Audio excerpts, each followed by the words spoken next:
Sir हमें ना 16 तारीख को नहीं सॉरी शुक्रवार को ये पता चला कि वो उसका मर्डर हो गया है। और ये हमें थाने से ये पता चला, एम्बेसीज वालों ने कॉल किया होगा थाने में, तो उन्होंने पापा को पहले वेरीफाई किया, सिस्टर का नाम लेके मम्मी पापा बोले यस, तो उन्होंने बोला उसका मर्डर हो गया।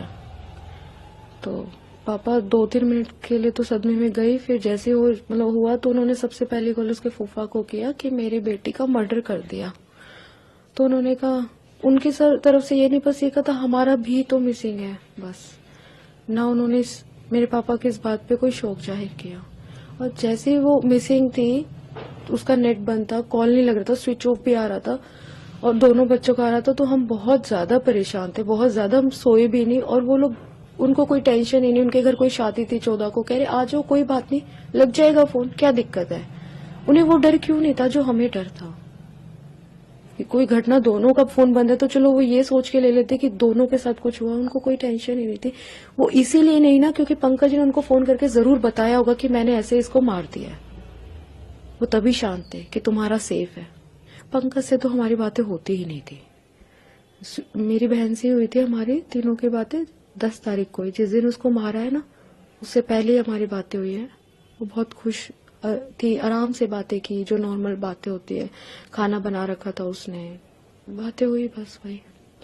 नहीं नहीं नहीं, वो हमसे इतना कुछ नहीं छुपाती थी, हर छोटी बात बताती थी। अब हमें पता चल रहा है कि यूके गवर्नमेंट के थ्रू, अभी प्रेस वगैरह न्यूज़पेपर से, कि पंकज ने जुर्माना भरा है जो उसने डोमेस्टिक वायलेंस केस किया था मेरी बहन ने। मेरी बहन को पता ही नहीं ये बात कि उसने जुर्माना भी भरा है। मेरी बहन तक कोई इन्फॉर्मेशन नहीं है, वरना वो हमें जरूर बताती। केस बंद भी हुआ है, कुछ इन्फॉर्मेशन नहीं थी उसके पास। ये कब का केस है डोमेस्टिक? सर ये 29 अगस्त का केस है जो उसने फाइल किया था वहाँ पे। तो उसने उस टाइम बताया था कि हाँ, ऐसे हाँ जी, वो सब हमारे पास उसकी सारी चीजें है। उसने सब चीजें मुझे बताई थी, एक एक चीज कि कब वो रूम जो होटल उसको पुलिस वालों ने दे रखा तो वो वहां से कैब करके जा रही है हॉस्पिटल, हॉस्पिटल से यहाँ आ गई। वो हर एक चीज इन्फॉर्मेशन शेयर करती थी हमारे पास। इवन वो इतने बड़े घर में अकेला उसको रखा हुआ था पुलिस वालों ने कि उसको बाथरूम में जाना होता तो वीडियो कॉल पे हमारे साथ रहती थी कि मम्मी डर लग रहा है अकेले। मतलब पूरे घर में वो अकेली थी उस टाइम, कोई गार्ड कुछ नहीं था, सिर्फ कैमरास थे। तो एक छोटी से छोटी इन्फॉर्मेशन वो हमें देती थी। और ये जो जुर्माना पंकज पर क्या है, ये इन्फॉर्मेशन उसके पास भी नहीं थी। उसे तो ये लगता था कि शायद 24 नवंबर को केस बंद होगा।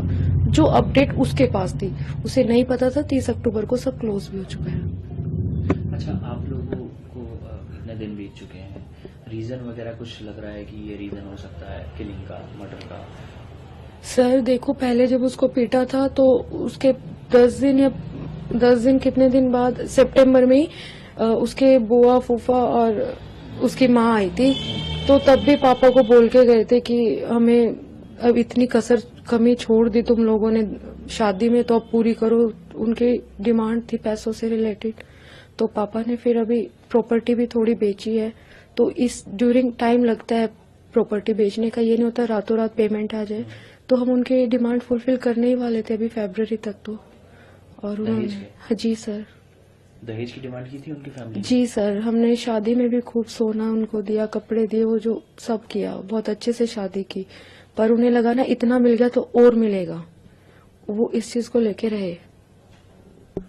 तो मर्डर की वजह आपको दहेज ही लग रही है या फिर क्योंकि आजकल हस्बैंड वाइफ के बीच में रिश्ते ठीक नहीं चलते, क्योंकि कई बार ऐसा होता है एक्स्ट्रा मैरिटल अफेयर्स होता है। सर वो होता है माना, तो उसके पास, हस्बैंड के पास ऑप्शन होता है कि आप वाइफ को छोड़ दो। मर्डर क्यों करेगा वो? ठीक है, मेरी बहन भी आज के जमाने की थी, ठीक है तुम्हें कोई पसंद है तो तुम अपनी जिंदगी जियो, वो अपनी जी सकती थी। वो वेल एंड गुड जॉब पे थी मेरी सिस्टर, वहां पे एडमिन पोस्ट पे वो काम कर रही है, तो उसको क्यों जरूरत रहेगी? और कोई औरत एक ऐसे इंसान के साथ रहेगी जिसे कोई और पसंद है?